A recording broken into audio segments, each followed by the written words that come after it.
El diente del axis, se toma una radiografía anteroposterior con la boca abierta.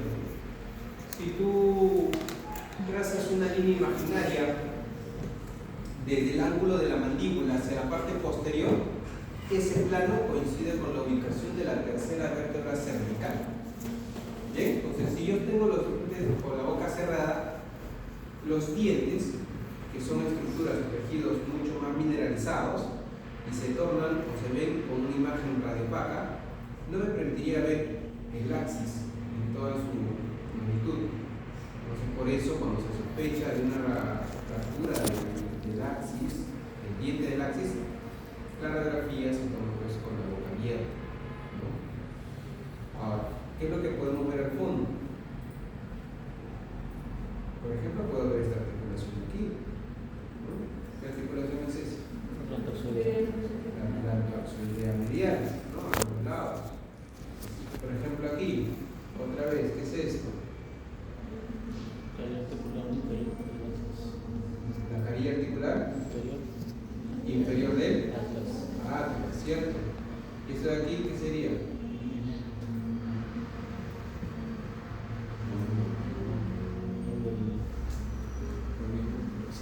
Cóndilo, ¿cierto? Cóndilos del occipital, ¿correcto? Profe, ¿cómo sé que es el cóndilo del occipital? Porque acá puedo ver al axis con su diente y podemos ver pues a los costados las masas laterales del árbol.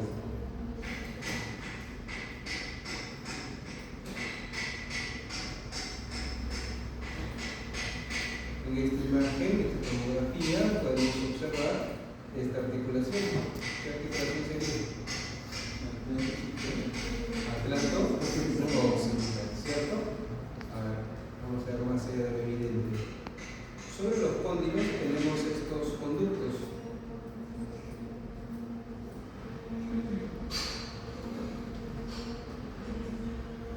A ver, clase de cabeza. Agujeros del cráneo. ¿Qué agujeros encuentran por encima de los cóndilos del occipital? Pasa un par craneal. El par craneal es un nervio netamente motor. ¿Bien? De inervación a la ley. Motora. El coloso, ¿cierto? El coloso, ¿no? Entonces, cuando hay una fractura del cóndilo del occipital, este puede llegar a lesionar, a comprometer el nervio hipogloso. Entonces, ¿qué sucede con el paciente? Cuando el paciente tú le dices saca la lengua, en vez de sacar la lengua hacia adelante, la va a sacar hacia un lado, hacia el lado afectado. ¿Por qué? Porque el nervio hipogloso que está afectado no va a poder darle inervación motora a ese lado de la lengua. ¿Bien? Vean esta imagen, la del lado izquierdo. ¿Qué movimiento está haciendo el paciente? Hiperextensión. Una hiperextensión. ¿Cuál es el ligamento que limita este movimiento? Longitudinal anterior. Longitudinal anterior. Anterior, ¿no? El ligamento longitudinal anterior es el que limita el movimiento de una hiperextensión de la columna, en este caso de la columna cervical. Y si yo te pregunto qué músculos son los que me permiten realizar este movimiento,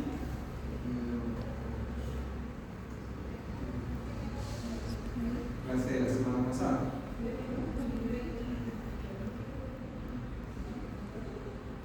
Ligamento.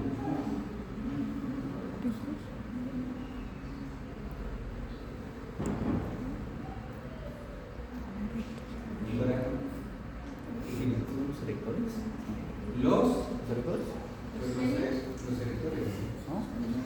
Los esplenios, ¿cierto? Esplenio de la cabeza, esplenio del cuello, son precisamente músculos extensores y rotadores de la cabeza y el cuello. Bien, cuando hay una contracción bilateral de los músculos esplenios, en un lado derecho izquierdo, pues van a permitir realizar este movimiento de extensión de la cabeza. También podría involucrarse aquí el músculo semiespinoso de la cabeza. ¿Sí? Bien. Ahora, viendo la radiografía, ¿qué es esto? Mira.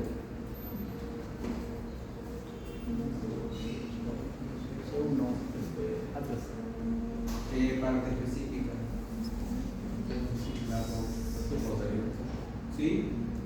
¿Arco posterior del atlas? ¿Puede ser? Apófisis. Apófisis espinosa del atlas. ¿Existe apófisis espinosa del atlas?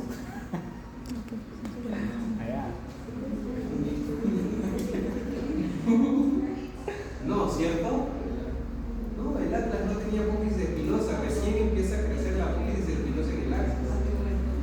Entonces, si acá ponías arco posterior del atlas, era correcto. Si por ahí decidiste poner tubérculo posterior del atlas, también era correcto, porque el tubérculo posterior se encuentra precisamente en el arco posterior del atlas. Si este es el arco posterior del atlas, mira, sobre él veo un pequeño surco, que viene a ser el surco para la arteria vértebra. Bien. Ahora vamos a ver esta articulación de acá. ¿Qué tipo de movimiento realiza esta articulación?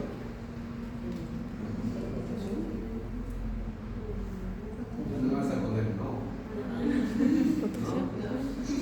Movimiento de rotación de la cabeza, ¿cierto? Que viene a ser mi articulación atlantoxoidea media.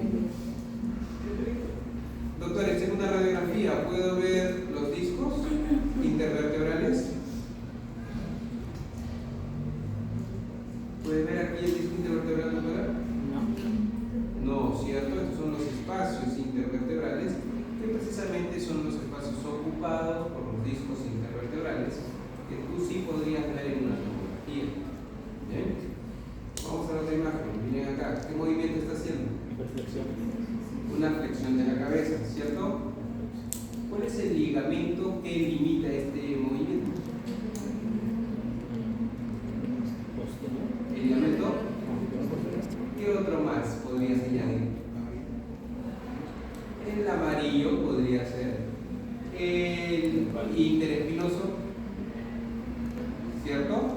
Si está entre las espinas, también limita el movimiento, ¿no? Pero principalmente el músculo que limita la hiperflexión de la cabeza es el ligamento longitudinal posterior, ¿cierto? Y en este caso, el paciente está haciendo flexión de la cabeza. ¿Cuáles son los músculos que realizan este movimiento? Flexión de la cabeza. Clase número 11 del curso de anatomía general o locomotor cabeza y cuello que llevas aquí.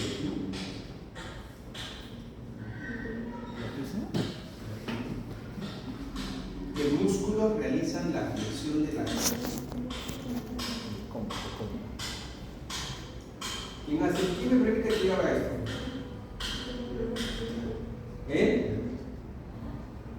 La tisma es un músculo muy superficial, es solamente tensa la piel del cuello. Por eso dicen cutáneo del cuello. Allá, y obloso. Doctorita, ¿qué opina? ¿Algún músculo que se le ocurra? Digástico. ¿Digástico? No.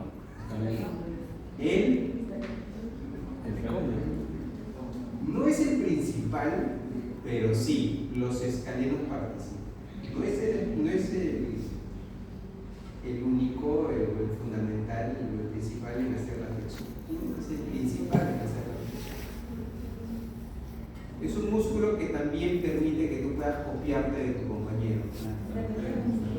El esternocleidomastoideo.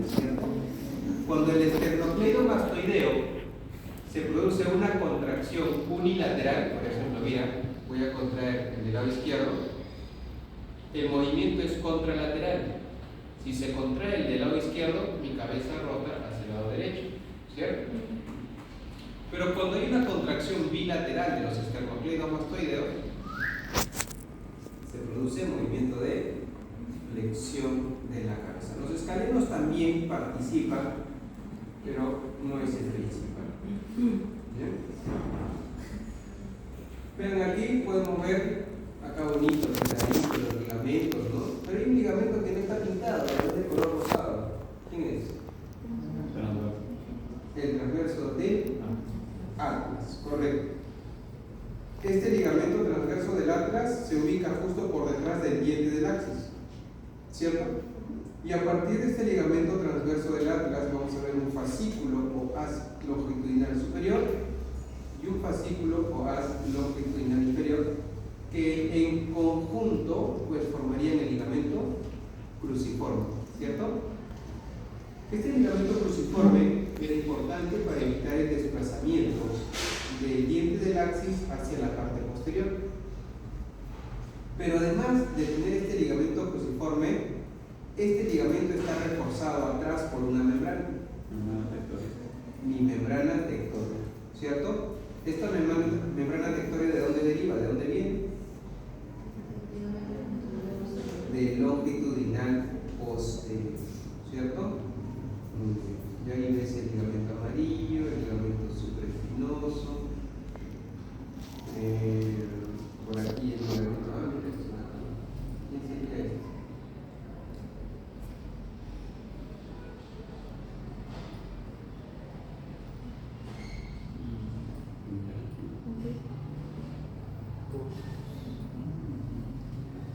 ¿Qué ligamento sería? Entre las espinas.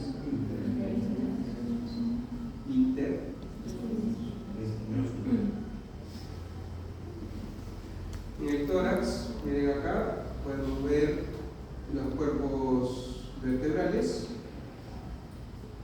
¿sí? Y como es una radiografía lateral, se puede observar que hay una sobreposición de imágenes y veo unas líneas oblicuas pues, que vienen a ser nuestras costillas. Parte posterior al cuerpo vertebral podemos ver estos puentes que se conocen como los pedículos, ¿sí? Pedículo, y entre pedículo y pedículo, ¿qué tenemos? ¿Cómo se llama ese agujero? Bueno, agujeros de conjunción o agujeros intervertebrales. ¿Qué va a emerger por aquí? ¿Qué sale por aquí? Los nervios espinales, ¿cierto? Los nervios espinales, y una vez que salen por aquí, se dividen pues, en su rama posterior, en su rama anterior o ventral. ¿Bien? ¿Y qué son estas curvaturas que yo veo en la parte posterior? Bien.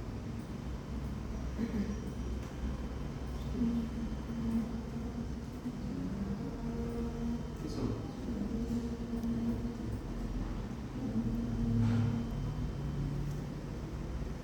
¿Lo ven?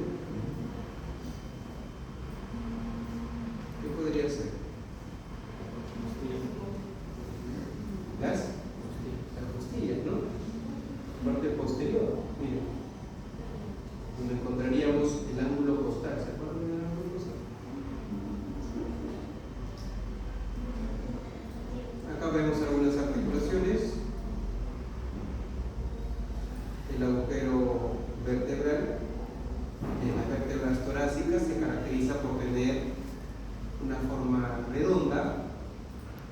Podemos ver también las articulaciones costo vertebral o esta de aquí, la costo transversa. En la región lumbar, vamos aquí, miren acá se ve muy bacán los agujeros intervertebrales, ¿sí? No hay discos intervertebrales en los espacios intervertebrales, porque es el lugar de donde vamos a encontrar los discos intervertebrales.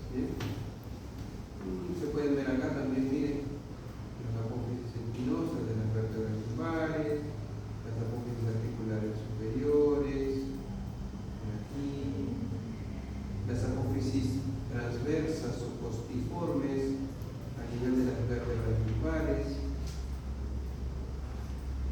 ¿Bien? Y vamos a ver esta vista lateral.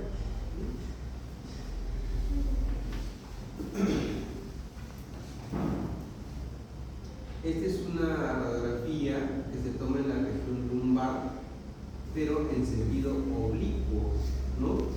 Cuando se hace este tipo de radiografía, pues aparece una imagen bastante peculiar, ¿no?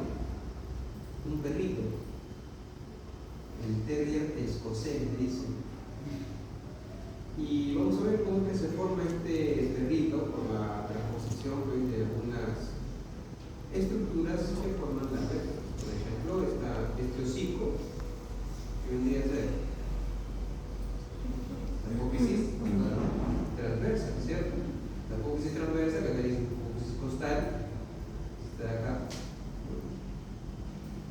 O algunos libros le dicen apófisis costiforme también. Hacia arriba tenemos las apófisis articulares superiores, formando la orejita. Luego tenemos la lámina, formando el cuerpito. Y la cola va a estar formada por la apófisis espinosa, y esto también es la apófisis espinosa.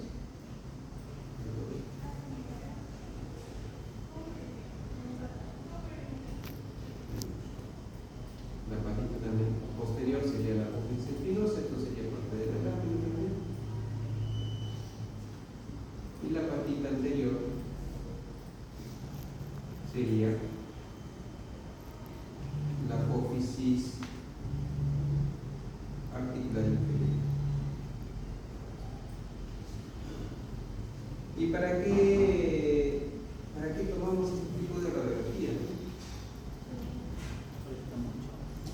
Cuando se sospecha de una espondilólisis. La espondilólisis es una fractura que se va a dar desde la lámina hacia la apófisis articular inferior, el perrito.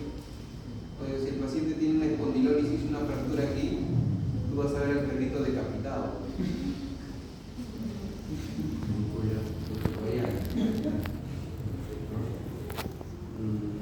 Y para eso básicamente se toma este tipo de radiografía.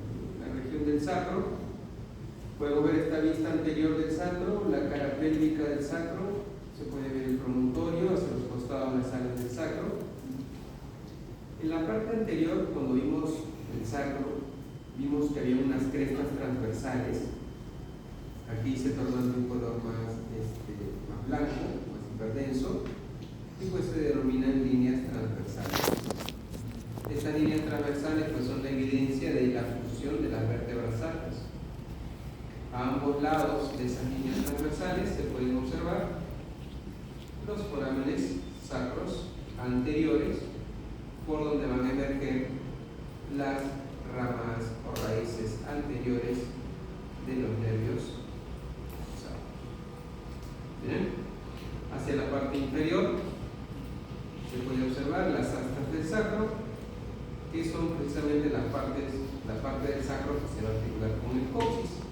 Y también estas astas del sacro son las que van a limitar lateralmente un orificio que tenemos aquí, que se conoce como el hiato del sacro. Hacia los costados se puede visualizar también una articulación, la articulación sacroiliaca. Una articulación de tipo sinovial plano.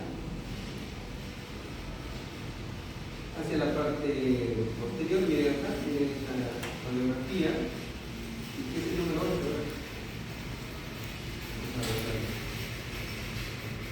¿Qué creen que es el número 8? ¿Una?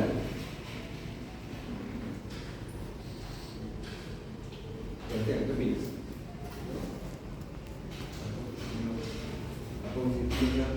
¿De quién?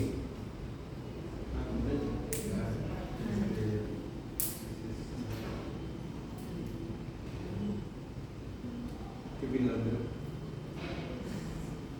No opina. ¿Qué sería el 8? ¿Qué le pondría?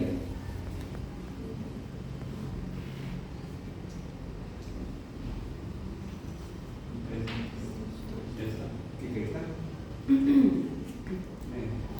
Correcto. Esa sería mi cresta sacra media, ¿cierto? Recordemos que la cresta sacra media puede ser la evidencia de la fusión que hay entre las apófisis espinosas de las vértebras sacras, porque las vértebras sacras eran 5, ¿no? Pues al unirse, fusionarse, forman esa cresta sacra, ¿no? ¿Qué más vemos por acá? Las alas del sacro, la articulación sacroiliaca, la parte posterior de la cresta ilíaca,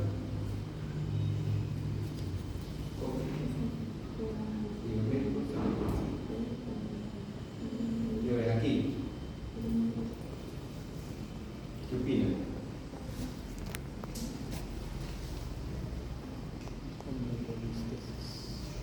¿Qué dice?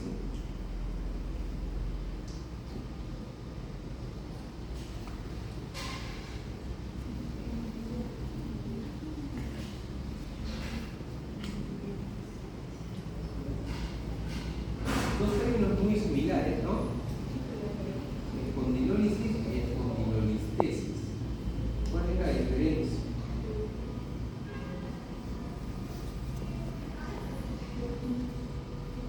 Lisis.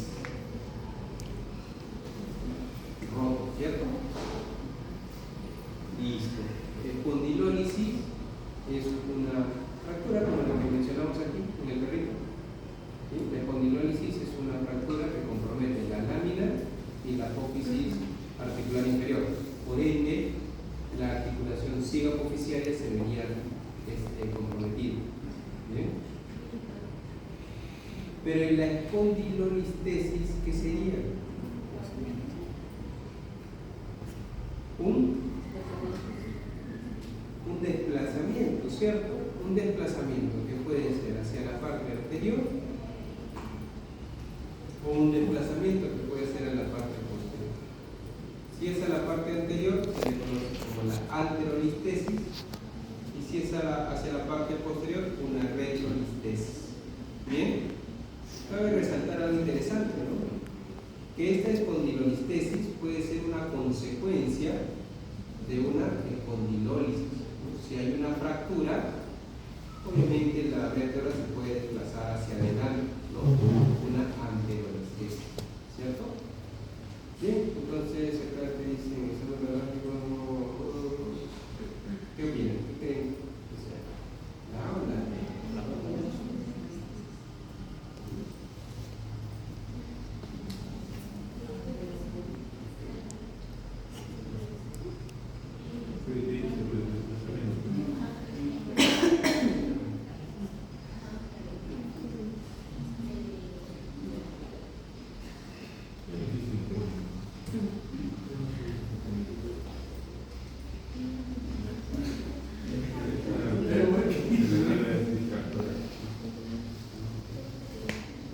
¿Qué dice profesor acá, no?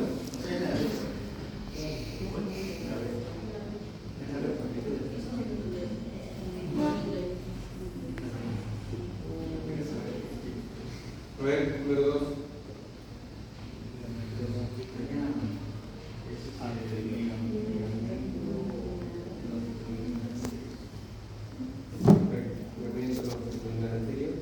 Correcto. 16. Ah, exactito. Luego es núcleo pulposo. Entonces, si pones disco intervertebral,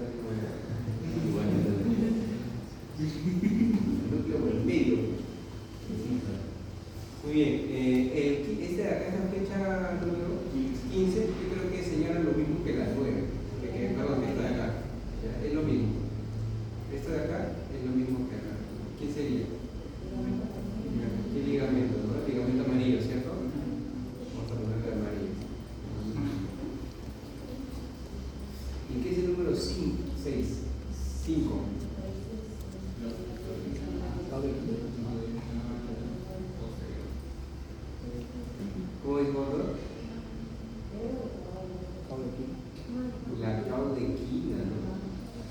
El ligamento longitudinal posterior está justo detrás de la cara posterior de los cuerpos vertebrales. Esa línea de las 5 clásicas. La 7. El longitudinal posterior sería La 7. La 7. Es más, el 7 sería delgado, porque está en esta zona blanca. Pero ahí debería estar. Claro, debería estar en toda esta zona de No, blanca. La 5 es muy atrás, doctor. ¿Y la 7 qué sería? Si es el espacio, claro, puede ser el cefalorraquídeo. A la 8, mira lo que es la 8. Cuando llegues a Morfo 4 lo vas a repetir. Mira la médula espinal, vas a ver que la médula espinal acá se reduce, mira.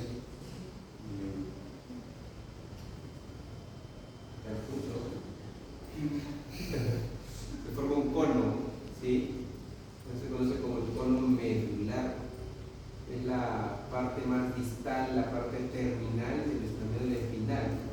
Se reduce y pues a partir de ahí se desprende un filamento que va hasta abajo, que es un ligamento, es una estructura que se deriva de la pía madre, se conoce como el filum terminal, y también pues tiene la función de darle soporte y fijación a la médula espinal. Y como dijo su compañero, el profe dijo caudequina, ¿no? La caudequina son un conjunto de raíces nerviosas que vienen de la médula espinal, son las raíces nerviosas de los nervios, de los últimos nervios lumbares y sacros, que en conjunto forman una especie de cola de caballo, por eso el nombre de caudequina, ¿no? Cola de caballo. Y para terminar, ¿a qué nivel termina mi médula espinal? ¿Cierto? L1, L2, ahí termina mi médula espinal, de ahí viene L3, L4, L5. Y a partir de esta zona, mira, es una zona, ¿ves esta zona blanca? Se hace cada vez más grande, ¿no? Es una zona